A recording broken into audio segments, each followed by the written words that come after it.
US President Joe Biden plans to end his term with a high-profile move, imposing tough sanctions on Russia's energy sector. According to the Washington Post, these measures are aimed at reducing Russia's revenues from oil and gas sales, which make up a significant portion of the country's military budget. The sanctions include restrictions on the Shadow Fleet, international vessels that transport Russian oil to non-Western countries, and new restrictions on Russian oil companies that have not been hit by sanctions so far.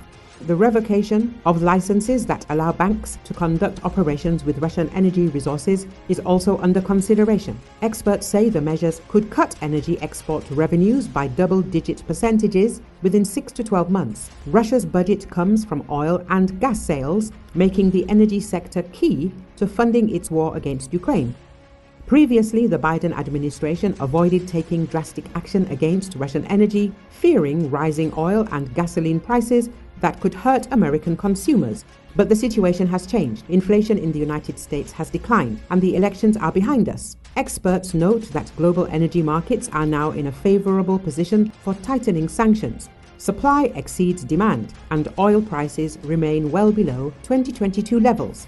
The sanctions will also strengthen the hand of President-elect Donald Trump, who will have additional leverage over Putin in negotiations to end the war. Senior sources say the measures will provide Ukraine with the best possible conditions to protect its interests and achieve peace on fair terms. While sanctions are expected to hit Russian revenues hard, analysts warn that Moscow will continue to earn significant revenues from exports.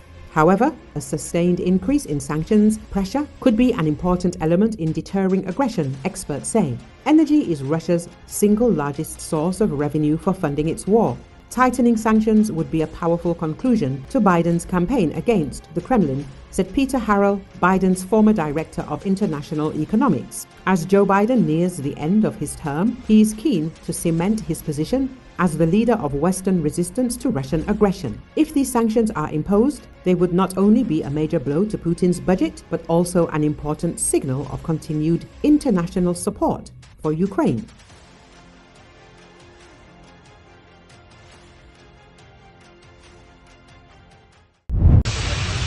A missile strike has been launched at the command post of the 810th Brigade of the Russian Armed Forces in the city of Lvov in Russia's border Kursk region, local telegram channels reported.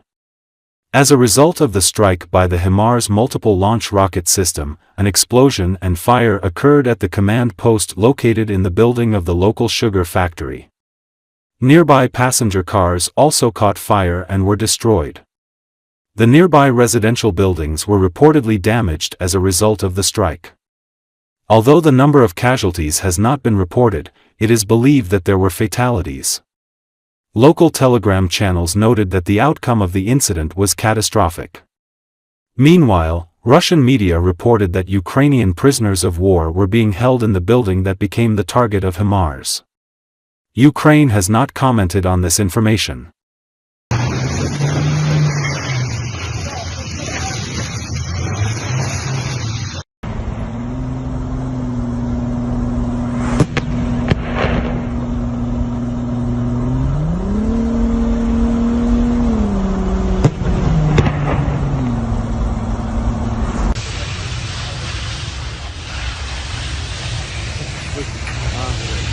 Побывала в боевых действиях.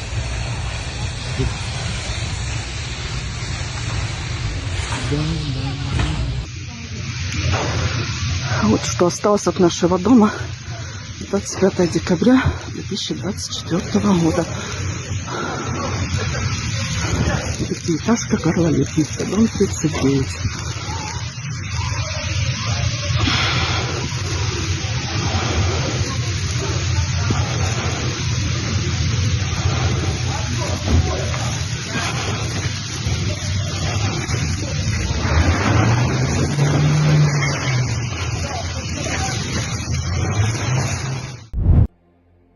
Rescue teams were trying to pull out two civil defense members who were trapped under a collapsed building in Tripoli in the north of Lebanon on Tuesday.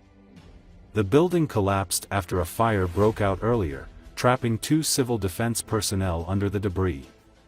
Rescue teams were working to free the individuals and ensure no other people were trapped beneath the rubble. Before its collapse, the teams managed to evacuate people from the building. According to eyewitnesses, loud explosions were heard before a fire broke out in a shop that stores batteries and highly flammable items like thinner and paint. The fire also spread to an adjacent building.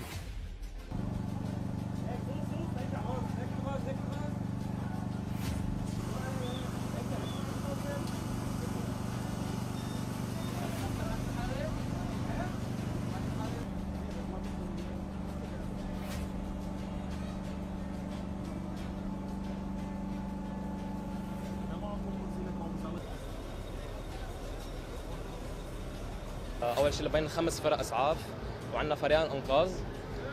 بعد شي ساعة نحن والشباب بتعمل عمليات الإنقاذ. للأسف وقعت البناية.